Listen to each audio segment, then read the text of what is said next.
ಜಯಪ್ರಕಾಶ್ ಹೆಗಡೆ ಅವರು ಕೂಡ ಹೇಳಿದ್ರು ಮೂಲ ಪ್ರತಿ ಏನಿತ್ತು ಅದಿಲ್ಲ, ಬಟ್ ಡಾಟಾ ಎಂಟ್ರಿ ಇತ್ತು. ಆ ಡಾಟಾ ಬೇಸ್ ಮೇಲೆ ನಾವು ಈಗಲೂ ಕೂಡ ಬಹಳ ಸ್ಪಷ್ಟವಾಗಿ ಶಿವರಾಜ್ ತಂಗಡಗಿ ಅವರು ಹೇಳಿದ್ದಾರೆ.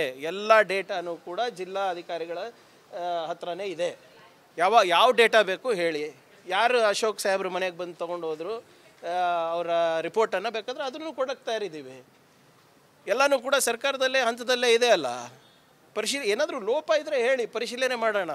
ಆದರೆ ಅದು ಇದು ಬಿಟ್ಟು ಬರೀ ಸುಳ್ಳು ಹೇಳ್ಕೊಂಡು ಓಡಾಡಿದ್ರೆ ಏನು ಇದೇ ಉತ್ತರ ಕೊಟ್ಕೊಂಡು ಓಡಾಡೋಕ್ಕಾಗ್ತಾನೆ ನಾವು.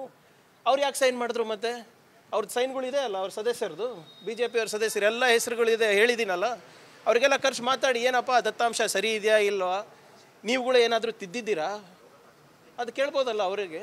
ಮನೆಯಲ್ಲೇ ಎಲ್ಲ ಉತ್ತರಗಳು ಇಟ್ಕೊಂಡು ಸುಮ್ಮನೆ ನಮ್ಮ ಹತ್ರ ಕೇಳಿದ್ರೆ ಇದಕ್ಕೆ ಉತ್ತರ ಕೊಡಲಿ ವಿರೋಧ ಪಕ್ಷದ ನಾಯಕರು first. Thank you sir. Jayaprakash Hegde ಅವರು ಕೂಡ ಹೇಳಿದ್ರು ಮೂಲ ಪ್ರತಿ ಏನಿತ್ತು ಅದಿಲ್ಲ, ಬಟ್ ಡಾಟಾ ಎಂಟ್ರಿ ಇತ್ತು. ಆ ಡಾಟಾ ಬೇಸ್ ಮೇಲೆ ನಾವು ಈಗಲೂ ಕೂಡ ಬಹಳ ಸ್ಪಷ್ಟವಾಗಿ ಶಿವರಾಜ್ ತಂಗಡಗಿ ಅವರು ಹೇಳಿದ್ದಾರೆ. ಎಲ್ಲ ಡೇಟಾನು ಕೂಡ ಜಿಲ್ಲಾ ಅಧಿಕಾರಿಗಳ ಹತ್ರನೇ ಇದೆ. ಯಾವ ಡೇಟಾ ಬೇಕು ಹೇಳಿ. ಯಾರು ಅಶೋಕ್ ಸಾಹೇಬ್ರ ಮನೆಗೆ ಬಂದು ತೊಗೊಂಡು ಹೋದ್ರು ಅವರ ರಿಪೋರ್ಟನ್ನು ಬೇಕಾದ್ರೆ ಅದನ್ನು ಕೊಡಕ್ಕೆ ತಯಾರಿದ್ದೀವಿ.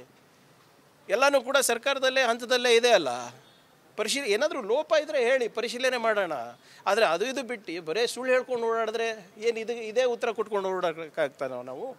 ಅವ್ರು ಯಾಕೆ ಸೈನ್ ಮಾಡಿದ್ರು? ಮತ್ತೆ ಅವ್ರದ್ದು ಸೈನ್ಗಳಿದೆ ಅಲ್ಲ, ಅವ್ರ ಸದಸ್ಯರದು, BJP ಅವ್ರ ಸದಸ್ಯರು ಎಲ್ಲ ಹೆಸರುಗಳಿದೆ ಹೇಳಿದ್ದೀನಲ್ಲ. ಅವರಿಗೆಲ್ಲ ಖರ್ಚು ಮಾತಾಡಿ ಏನಪ್ಪ ದತ್ತಾಂಶ ಸರಿ ಇದೆಯಾ ಇಲ್ವಾ, ನೀವುಗಳು ಏನಾದರೂ ತಿದ್ದಿದ್ದೀರಾ ಅದು ಕೇಳ್ಬೋದಲ್ಲ ಅವರಿಗೆ. ಮನೆಯಲ್ಲೇ ಎಲ್ಲ ಉತ್ತರಗಳು ಇಟ್ಕೊಂಡು ಸುಮ್ಮನೆ ನಮ್ಮ ಹತ್ರ ಕೇಳಿದ್ರೆ ಇದಕ್ಕೆ ಉತ್ತರ ಕೊಡಲಿ ವಿರೋಧ ಪಕ್ಷದ ನಾಯಕರು ಫಸ್ಟ್. Thank you sir.